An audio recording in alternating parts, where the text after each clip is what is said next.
कसे आहात विद्यार्थी मित्रांनो? एज्युकेशन द बेसिक नीड ह्या चॅनलमध्ये आपले पुन्हा एकदा स्वागत आहे. सर्वप्रथम मी सर्वांचे मनपूर्वक आभार मानते की 200 सबस्क्रायबर पूर्ण झालेत आणि आपला व्हिडिओसुद्धा बऱ्याच लोकांपर्यंत पोहोचतो आहे.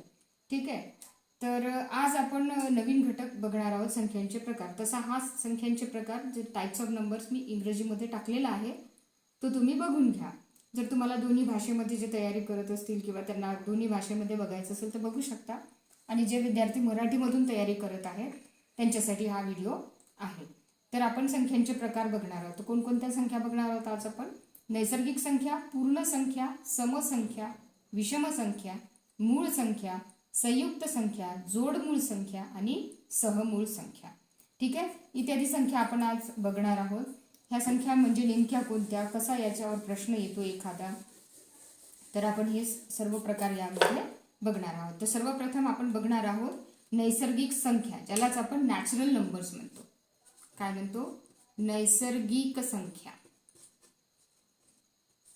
नैसर्गिक संख्या त्यालाच इंग्रजीमध्ये नॅचरल नंबर्स म्हणतात. Natural numbers.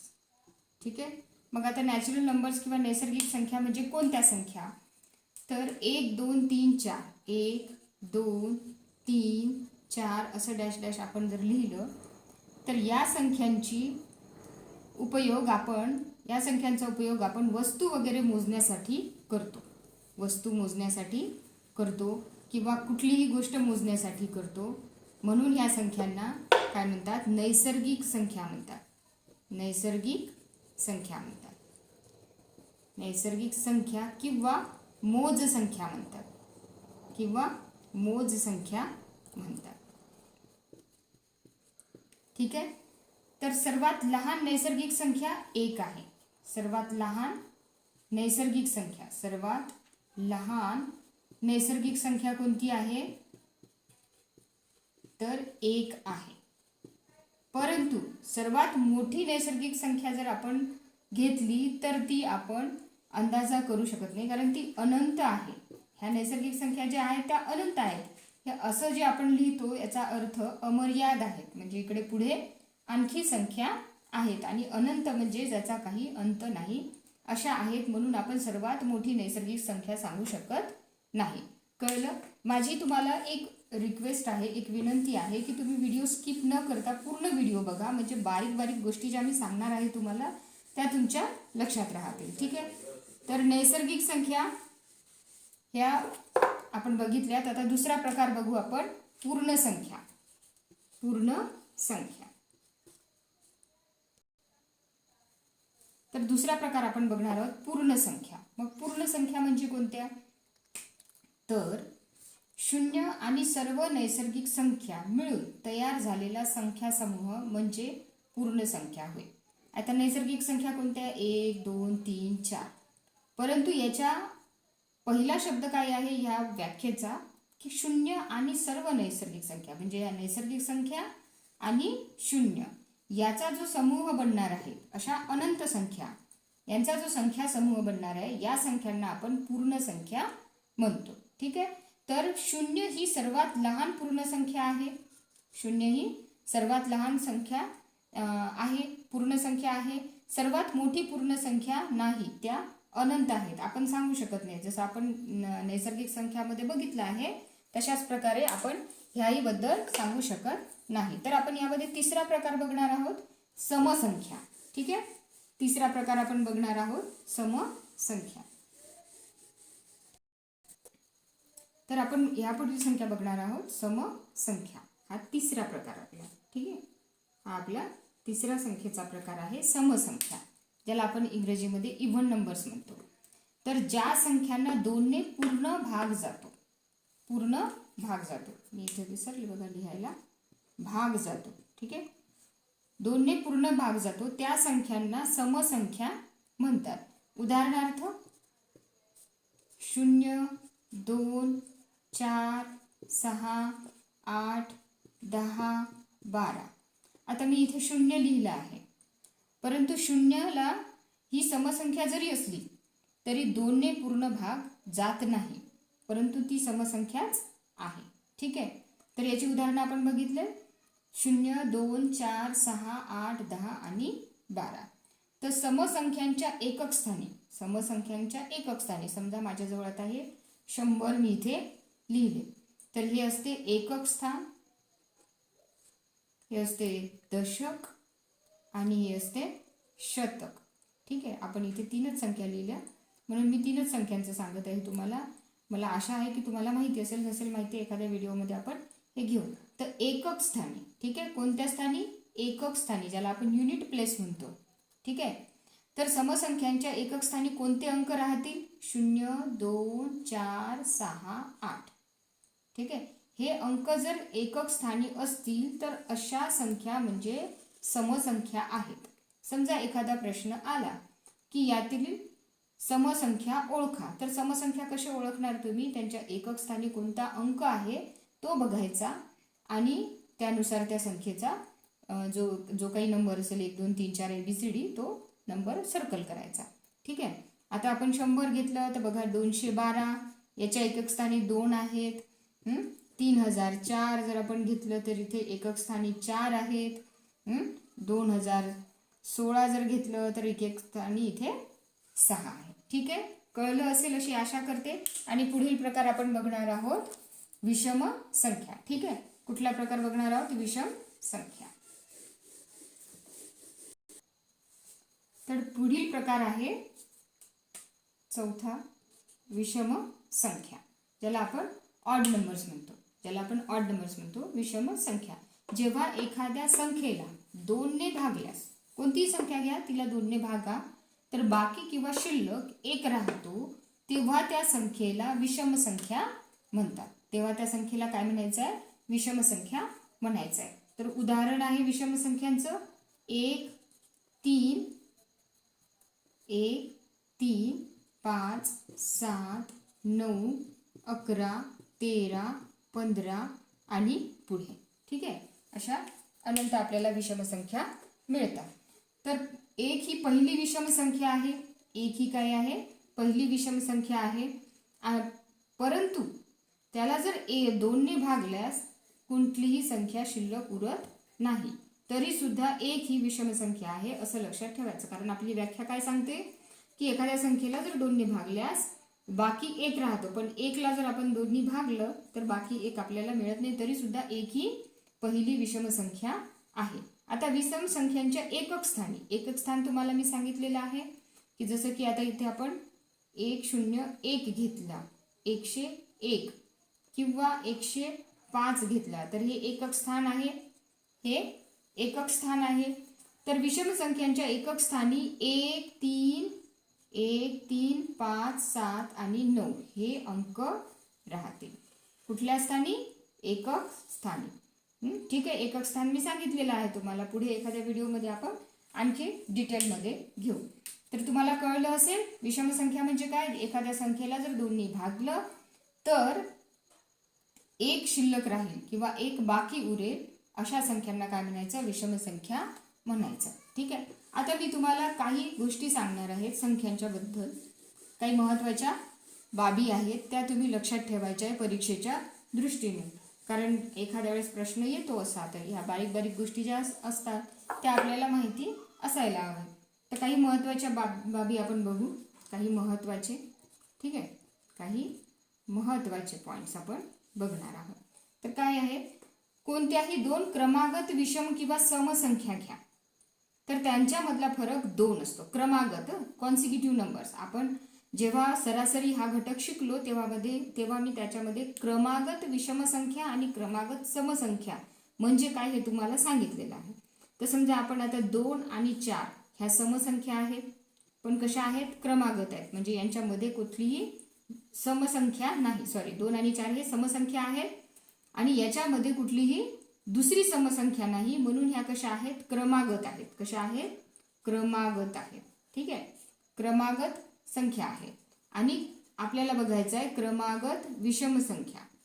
क्रमागत विषम संख्या. ठीक आहे, आपण घेऊया 3 आणि 5. आता ह्या दोघांमधला जर आपण फरक बघितला तर ह्या दोघांमधला फरक नेहमी 2 येतो. 4 वजा 2 जर केले तर उरतात 2. ठीक आहे. आणि 5 वजा 3 जर केले तर उरले 2. म्हणजे या दोन्ही मधला फरक घेण्यासाठी आपल्याला काय करावं लागेल, त्याची वजाबाकी करावी लागेल. इथे आपण त्याची वजाबाकी केली तर काय उरलं आपल्याला 2 येतं. म्हणजे कोणत्याही दोन क्रमागत विषम किंवा समसंख्यामधला फरक हा नेहमी 2 असतो. पण लक्षात ठेवायचं क्रमागत, नाही तर कुठली विषम संख्या घ्याल आणि कुठली समसंख्या घ्याल आणि मग त्याच्यामधला फरक तर 2 येत नाहीत आम्हाला, तर तुम्ही असं सांगितलं, असं नाही, क्रमागत असल्या पाहिजे. ठीक आहे.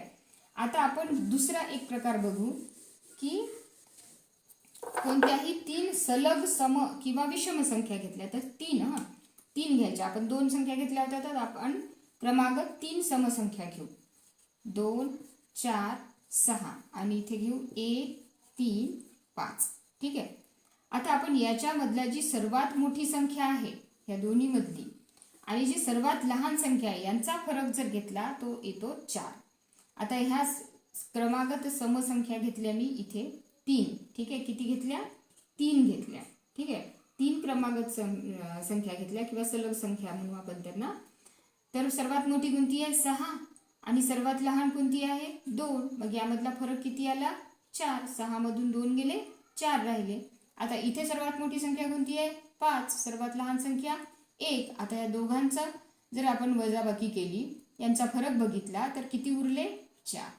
हे पण लक्षात ठेवायचं. ठीक आहे. आता नंतरची एक महत्वाची बाब म्हणजे जर तुम्ही थोडंसं काळजीपूर्वक बघितलं, 2 विषम संख्यांची बेरीज ही नेहमी समसंख्या असते. 2 विषम संख्या घ्या, 3 अधिक 5 घ्या, ही पण विषम आहे, ही पण विषम आहे. आता या दोघांची जर आपण बेरीज केली तर ती किती येणार? 8. 3 अधिक 5 किती आले? 8. म्हणजे ही संख्या कशी आहे? सम आहे. म्हणजे लक्षात ठेवायचं की 2 विषम संख्यांची बेरीज ही नेहमी समसंख्या असते. आता 2 विषम संख्यांचा गुणाकार हा विषमच असतो. आता ह्याच संख्या घेऊ आपण, 3 घेऊ गुणीला 5 करू तर किती होणार? 3 5 15. ठीक आहे. आणखी एखादं उदाहरण घेऊ, 15 गुणीला 5 म्हणजे किती झाले? 15 5 75. ठीक आहे. म्हणजे 2 विषम संख्यांचा जर आपण गुणाकार केला तर येणारी जे उत्तर आहे ते काय होईल? विषमच संख्या असेल. ठीक आहे. लक्षात ठेवायचं. काय ठेवायचं की 2 विषम संख्यांची बेरीज सम असते आणि 2 विषम संख्यांचा गुणाकार हा विषमच असतो. ठीक आहे. एवढं तुम्ही ह्या छोट्या छोट्या गोष्टी लक्षात ठेवल्या तर परीक्षेमध्ये तुम्हाला काही अडचण जाणार नाही आणि आपलं उत्तर चेक करायला सुद्धा तुम्हाला ह्या गोष्टींची मदत होईल. ठीक आहे. आता अतिशय परीक्षेच्या दृष्टीने महत्त्वाची आपण संख्यांचा प्रकार बघणार आहोत, तो म्हणजे मूळ संख्या. 5वा प्रकार आहे आपला मूळ संख्या. ठीक आहे. ज्याला आपण प्राईम नंबर्स म्हणतो. मूळ संख्या, मूळ संख्या. ठीक आहे. यालाच आपण इंग्रजीत म्हणतो प्राईम नंबर, प्राईम नंबर्स. तुम्हाला इंग्रजीत हा व्हिडिओ पाहायचा असेल तर तुम्ही तोही पाहू शकता. आणि चॅनलला सबस्क्राईब करत जा, म्हणजे आमचाही सुद्धा इंटरेस्ट वाढतो की मुलं बघत आहेत बा. ठीक आहे. आता जी संख्या 1 पेक्षा मोठी आहे, जी संख्या 1 पेक्षा मोठी आहे, 1 पेक्षा मोठी आहे. ठीक आहे. कशी संख्या पाहिजे आपल्याला? मूळ संख्या. बघा, मूळ संख्या अतिशय म्हणजे किचकट एक घटक आहे आणि मुलांना याच्यामध्ये कन्फ्युजनही भरपूर होतं आणि 1-2 मार्कासाठी हा प्रश्न येतो सुद्धा. तर तेव्हा काय होतं की गोंधळून जातात आणि हा जो प्रश्नाचे ते मार्क्स आहेत ते चालले जातात. 1 पेक्षा मोठी आहे व तिला 1 ने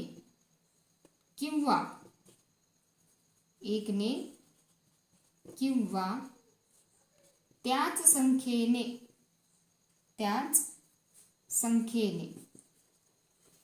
भाग जातो, त्याच संख्येने भाग जातो अशा संख्यांना काय म्हणायचं आहे?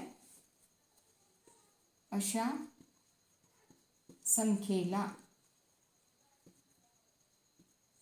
संख्येला मूळ संख्या म्हणतात, मूळ संख्या म्हणतात. ठीक आहे. तर आपण बघू आता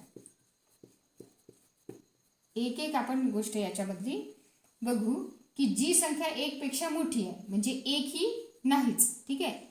तिला एकने किंवा त्याच संख्येने भाग जातो. म्हणजे मूळ संख्येला एकतर एकने भाग जातो किंवा त्याच संख्येने भाग जातो, अशा संख्येला काय म्हणायचं? मूळ संख्या म्हणायचं. ठीक आहे, उदाहरण बघू आपण. 2, 3, 5, 7, 11. ठीक आहे, ह्या काय आहेत? मूळ संख्या आहेत. आता बघा, 2 ही अशी एकमेव मूळ संख्या आहे जी समसंख्या आहे. बाकी सगळ्या ज्या संख्या आहेत मूळ संख्या, सगळ्या मूळ संख्या, सर्व ज्या मूळ संख्या आहेत त्या काय आहेत? विषम आहेत. फक्त 2 ही अशी एक मूळ संख्या आहे जी पहिली मूळ संख्या आहे, पण ती कशी आहे? सम आहे. बाकी सर्व संख्या कशा आहेत? विषम आहेत. ठीक आहे, ह्याही गोष्टी लक्षात ठेवायच्या. मग एखादा ऑप्शन येऊ शकतो की तुम्हाला असा पर्याय निवडायचा असतो की खालीलपैकी कुठली संख्या मूळ संख्या आहे, आणि तिथे 2 दिलं आणि बाकीचे दिले 9 वगैरे असे ज्या मूळ संख्या नाही, तर मग तिथे तुम्ही गोंधळून जायचं नाही. 2 ही मूळ संख्या आहे, पहिली मूळ संख्या. ठीक आहे, आता आपण लक्षात ठेवायचं की 1 ते 100 ह्या अंकांमध्ये 1 ते 100 पर्यंत जर आपण बघितलं तर किती मूळ संख्या आहेत? 25 मूळ संख्या आहेत. किती आहेत मूळ संख्या? 25 आहेत. किती आहेत? 25 आहेत. कायम लक्षात ठेवायचं. ठीक आहे, आणि मग कधी कधी प्रश्न येतो की पहिले म्हणजे 1 ते 10, 1 ते 10 मध्ये येणाऱ्या संख्यांची सरासरी काढा. 1 ते 10 मध्ये कोणकोणत्या संख्या येतात? मग 2 येतेच, 3 येते, 5 येते आणि 7 येते. ठीक आहे, 2, 3, 5, 7 एवढ्या मूळ संख्या येतात 1 ते 10 मध्ये. मग यांची सरासरीचं सूत्र आणि सरासरी कशी काढायची हे तर आपण बघितलेलंच आहे. अशा प्रकारचे याच्यामध्ये प्रश्न येतात आणि तुम्हाला ते प्रश्न अचूक पद्धतीने सोडवता आले पाहिजे. आता आपण यामधला पुढचा प्रकार बघू, तो म्हणजे संयुक्त संख्या. तो म्हणजे संयुक्त संख्या. 6वा प्रकार बघू आपण, संयुक्त संख्या. संयुक्त संख्या यालाच इंग्रजीमध्ये कंपोजिट नंबर्स म्हणतात. काय म्हणतात? Composite numbers. Composite numbers.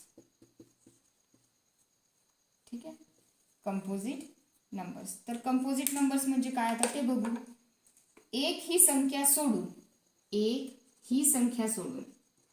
म्हणजे एक कन्सिडर करायचं नाहीये तुम्हाला, एकला ध्यानातच घ्यायचं नाहीये, एक असा सोडून द्यायचा आहे. एक ही संख्या सोडून.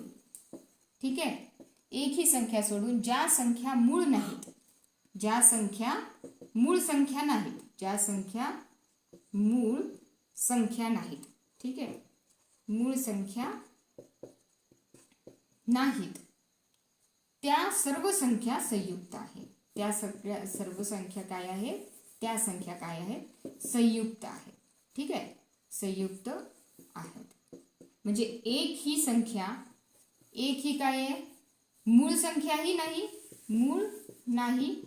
मूळ संख्या सुद्धा नाही आणि संयुक्त संख्या सुद्धा नाही. ठीक आहे, संयुक्त संख्याही नाही. एक ही न मूळ संख्या आहे, नाही संयुक्त संख्या आहे. ही पण एक गोष्ट लक्षात ठेवायची. आता 1 ते 100 ही या एवढ्या संख्या जर आपण बघितल्या, 1 ते 100 या अंकांमध्ये, 1 ते 100 या अंकांमध्ये 74 संयुक्त संख्या आहेत. किती आहेत? 74. ठीक आहे, 74. 74 संख्या संयुक्त संख्या आहेत. म्हणजे हे 74 आणि 1 झाले 75 आणि 1 ते 100 मध्ये 25 झाल्या मूळ संख्या. आली याची बेरीज 100. ठीक आहे, आता आपण पुढचा प्रकार बघू, तो म्हणजे जोड मूळ संख्या. तो म्हणजे कुठला? जोड मूळ संख्या. ठीक आहे, जोड मूळ संख्या यालाच इंग्रजीमध्ये ट्विन प्राईम नंबर म्हणतात. काय बघायचंय आपल्याला? जोड मूळ संख्या. ठीक आहे, तर आपण बघणार आहोत आता जोड मूळ संख्या, किंवा यालाच आपण म्हणू twin prime number. Twin prime numbers. ठीक आहे, आता ट्विन प्राईम नंबर्स म्हणजे काय किंवा जोड मूळ संख्या म्हणजे काय हे आपण बघणार आहोत. जेव्हा दोन मूळ संख्यांच्या मध्ये एक आणि एकच संख्या येते, जेव्हा दोन मूळ संख्या, कुठल्याही दोन मूळ संख्या, दोन मूळ संख्यांच्या मध्ये एक आणि एकच दोन नाहीत, एक आणि एकच संख्या येते तेव्हा त्या संख्येला काय म्हणायचं, तेव्हा त्या दोन मूळ संख्येला काय म्हणायचं, तेव्हा त्या दोन मूळ संख्यांना जोड मूळ संख्या म्हणतात. जोड मूळ संख्या म्हणतात. ठीक आहे, जोड मूळ संख्या म्हणतात. तर आता जोड मूळ संख्या कोणकोणत्या आहेत त्याची उदाहरण आपण बघू. उदाहरण आहे 3 आणि 5. आता ही 3 आणि 5 काय आहेत, ह्या दोन्ही मूळ संख्या आहेत, त्यांच्यामध्ये एकच संख्या आहे, कोणती, 4, म्हणून यांना जोड मूळ संख्या म्हणायचं. 11 आणि 13, ठीक आहे, यांच्यामध्ये एकच संख्या आहे 12, म्हणून यांना जोड मूळ संख्या म्हणायचं. आणि दुसरी एक गोष्ट लक्षात ठेवा की ह्या संख्यामधला फरक 2 असतो. 5 मधून 3 गेले तर 2 राहिले, 13 मधून 11 गेले तर 2 राहिले. मग त्या मूळ संख्यांचा फरक सुद्धा काय आला पाहिजे, 2 आला पाहिजे, तेव्हा त्या संख्या जोड मूळ संख्या आहेत असं आपण म्हणू शकतो. तर 1 ते 100 असे अंक जर आपण परत घेतले तर किती जोड मूळ संख्यांच्या जोड्या आहेत, तर 8 जोड्या आहेत. किती आहेत, 8 आहेत. तर आपण बघू कोणकोणत्या. 3, 5, ठीक आहे, 5 आणि 7, परत 11 आणि 13, परत 17 आणि 19, ठीक आहे, 29 आणि 31, 41 आणि 43, 59 आणि 61 आणि 71 आणि 73. ह्या त्या 8 जोड्या आहेत. 1 2 3 4 5 6 7 8. तर 1 ते 100 या अंकांमध्ये किती जोड्या आहेत, तर 8 जोड्या आहेत. कोणत्या संख्यांच्या, जोडमूळ संख्यांच्या. ठीक आहे, तर तुम्हाला समजलं असेल असं समजते मी. आणि आपण शेवटचा प्रकार बघत आहोत, सहमूळ संख्या. कुठल्या संख्या, सहमूळ संख्या किंवा त्याला को प्राईम नंबर म्हणतात. आता आपण बघितले ते ट्विन प्राईम नंबर्स होते किंवा जोडमूळ संख्या होत्या. आता आपण कुठला प्रकार बघणार आहोत, सहमूळ संख्या. 8वा प्रकार बघणार आहोत, सहमूळ संख्या. ठीक आहे, सहमूळ संख्या किंवा त्यांना को प्राईम नंबर म्हणतात.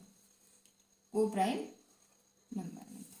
ठीक आहे, तर आता बघू आपण हे काय असतं हा प्रकार. तो ज्या संख्यांना 1 ने सोडून इतर कोणताही भाजक नसतो, ज्या संख्यांचा, म्हणजे उदाहरणार्थ आपण 25 घेतले आणि 28 घेतले, तर 25ला आणि 28ला भाग जाणारी अशी एकच संख्या कोणती आहे, तर ती 1 आहे. म्हणजे ज्या संख्यांना 1 ने सोडून इतर कोणताही भाजक नसतो, ज्या संख्यांचा 1 सोडून इतर कोणताही भाजक नसतो. भाजक म्हणजे काय, ज्या संख्येने आपण त्याला भागतो, त्या संख्यांना सहमूळ संख्या म्हणतात. ठीक आहे, तर 25 आणि 28 एक संख्या आहे, 12 आणि 35 ही संख्या आहे की या दोन्ही संख्यांना फक्त 1 नेच भाग जातो आणि दुसरा कोणताही सामायिक भाजक या दोन्ही संख्यांचा नाही. तर आशा करते तुम्हाला पूर्ण एवढे संख्यांचे प्रकार कळले असतील. पुढील व्हिडिओमध्ये आपण मूळ संख्या याबद्दल आणखी माहिती बघूयात. तर व्हिडिओ आवडला असेल तर लाईक करा आणि चॅनलला सबस्क्राईब करा आणि आपल्या गरजू मित्रांसोबत शेअर सुद्धा करा. धन्यवाद.